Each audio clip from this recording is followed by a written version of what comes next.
Our next question up says, I've been having issues off the floor with my deadlift lately. Should I stay the course, or is it okay to replace some quad accessories on day 4 with some pause deadlifts? If so, do I modify the reps too? Um, Looking at your training, now this answer is very training group specific because it depends very much on your training strategy. For most people in most training groups, the answer is no, don't do that. You should already have a primary deadlift and a secondary deadlift already in the program. If you need to do more pause deadlifts, then you're going to look into doing that on your secondary deadlift day. You'll keep both deadlift movements in place. You would not replace quad supplemental movements with more pause deadlifting.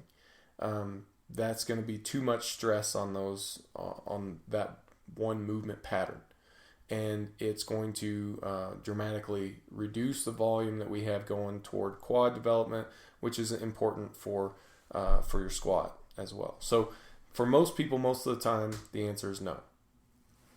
For this particular case and this particular training group, this training group is characterized by having the competition lifts, but then there's a lot more supplemental work done for higher reps afterwards.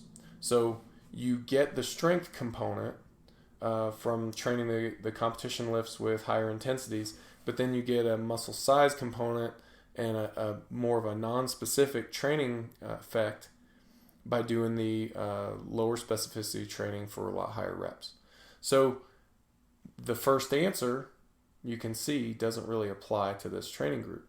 There's not a competition and assistance deadlift slot. There's a competition slot and then 2 supplemental slots. Okay? So there's not really a place for pause deadlifting in this program. So what do you do in this case? Well, you can't do nothing because you've noticed this problem and it's not going to go away on its own. So what you need to do is to modify your training to make it look like more, start that over again. You need to modify your training so that it looks slightly more like the other training group that I mentioned.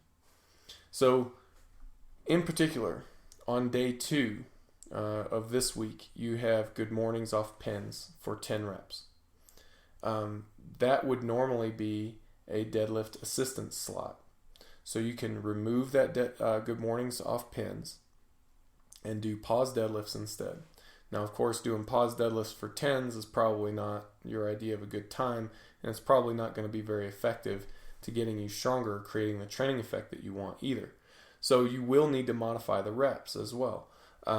My general recommendation is to pull the reps down to the same reps of what you're doing for that competition lift. So again, in this week, your competition deadlift is being trained for sets of 5. I would not do 10 RPEs for your assistance work. So train sets of 5 at a 9 RPE, and that should get you the effect that you want to create. Now, keep in mind that this does fundamentally change the structure of the program. It affects your volume to a very significant degree. It affects the movement patterns. It's going to have some pretty wide-ranging effects, and I don't really know how this is going to treat you. So I do think that this is a thing that you should do. Just make sure that you're monitoring that. Make sure that you're keeping track of how you feel. You're updating your track scores, and let me know if your training seems to be off track after a couple weeks of trying this out.